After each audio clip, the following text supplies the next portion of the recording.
नमस्कार मित्रों, आप सबका ज्ञान कुंज चैनल पर स्वागत है। मित्रों, जन्म लेने के उपरांत प्राणी पर 3 प्रकार का ऋण होता है। पहला देव ऋण, दूसरा ऋषि ऋण और तीसरा पितृ ऋण। पितृपक्ष के इन 16 दिनों में श्राद्ध प्रक्रिया में उपस्थित होकर तीनों ऋणों से मुक्त हो सकते हैं।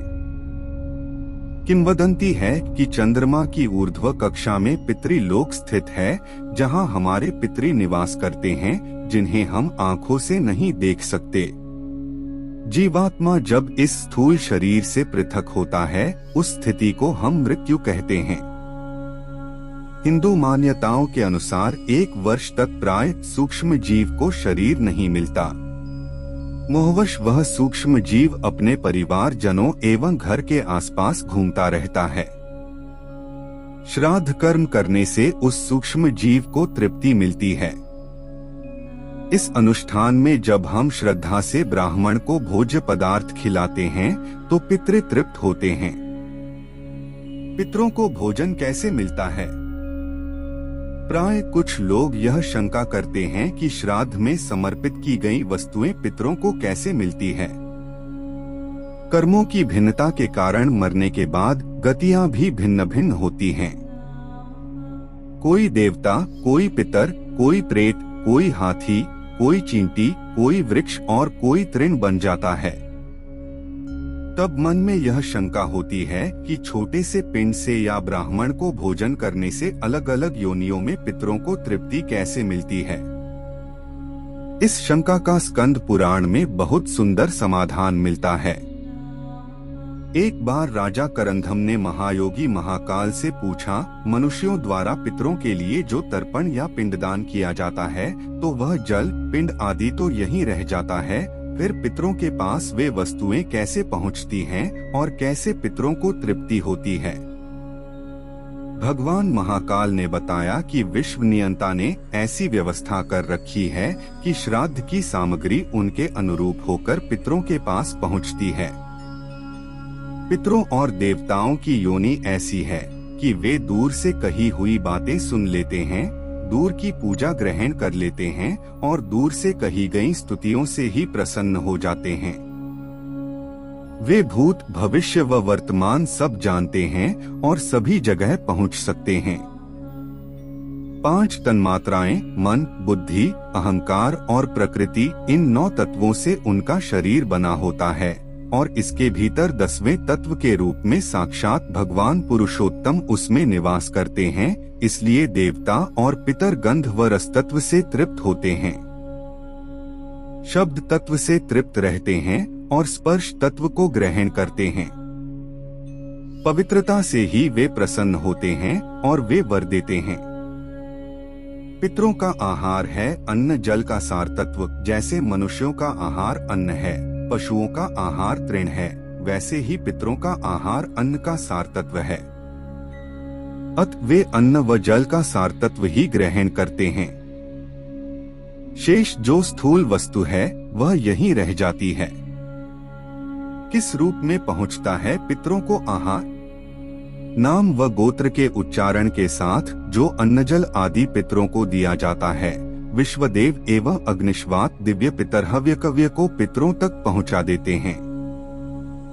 यदि पितर देव योनि को प्राप्त हुए हैं तो यहाँ दिया गया अन्न उन्हें अमृत होकर प्राप्त होता है। यदि गंधर्व बन गए हैं तो वह अन्न उन्हें भोगों के रूप में प्राप्त होता है। यदि पशु योनि में हैं तो वह अन्न तृण के रूप में प्राप्त होता है। नाग योनि में वायु रूप से, यक्ष योनि में पान रूप से, राक्षस योनि में आमिष रूप में, दानव योनि में मांस रूप में, प्रेत योनि में रुधिर रूप में और मनुष्य बन जाने पर भोगने योग्य तृप्तिकारक पदार्थों के रूप में प्राप्त होता है। मित्रों, जिस प्रकार बछड़ा झुंड में अपनी मां को ढूंढ ही लेता है, उसी प्रकार नाम, गोत्र, हृदय की भक्ति एवं देशकाल आदि के सहारे दिए गए पदार्थों को मंत्र पितरों के पास पहुंचा देते हैं। जीव चाहे सैकड़ों योनियों को भी पार क्यों न कर गया हो, तृप्ति तो उसके पास पहुंच ही जाती है। श्राद्ध में आमंत्रित ब्राह्मण पितरों के प्रतिनिधि रूप होते हैं। एक बार पुष्कर में श्री राम जी अपने पिता दशरथ जी का श्राद्ध कर रहे थे। राम जी जब ब्राह्मणों को भोजन कराने लगे तो सीता जी वृक्ष की ओट में खड़ी हो गईं। ब्राह्मण भोजन के बाद राम जी ने जब सीता जी से इसका कारण पूछा तो वे बोली, मैंने जो आश्चर्य देखा उसे मैं आपको बताती हूँ।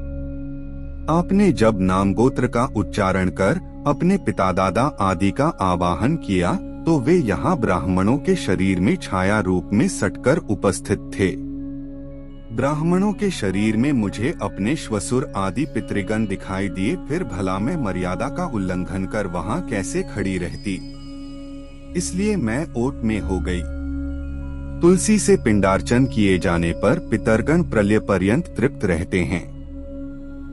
तुलसी की गंध से प्रसन्न होकर गरुड़ पर आरूढ़ होकर विष्णुलोक चले जाते हैं। पितर प्रसन्न तो सभी देवता प्रसन्न, श्राद्ध से बढ़कर और कोई कल्याणकारी कार्य नहीं है और वंशवृद्धि के लिए पितरों की आराधना ही एकमात्र उपाय है। आयु पुत्रान यश स्वर्ग कीर्ति पुष्टिं बलं श्रियम् पशुं सौख्य धन धान्यं प्राप्नुयात् पितृपूजनात्। यमराज जी का कहना है कि श्राद्ध करने से मिलते हैं ये 6 पवित्र लाभ। श्राद्ध कर्म से मनुष्य की आयु बढ़ती है। पितरगण मनुष्य को पुत्र प्रदान कर वंश का विस्तार करते हैं। परिवार में धन धान्य का अंबार लगा देते हैं। श्राद्ध कर्म मनुष्य के शरीर में बल पौरुष की वृद्धि करता है और यश व पुष्टि प्रदान करता है। पितरगण स्वास्थ्य, बल, श्रेय, धन धान्य आदि सभी सुख, स्वर्ग व मोक्ष प्रदान करते हैं। मित्रों, श्रद्धा पूर्वक श्राद्ध करने वाले के परिवार में कोई क्लेश नहीं रहता, वरन वह समस्त जगत को तृप्त कर देता है। मित्रों, जानकारी पसंद आए तो कमेंट में ओम नमः शिवाय अथवा हर हर महादेव अवश्य लिखें। कृपया चैनल को सब्सक्राइब अवश्य करें। धन्यवाद।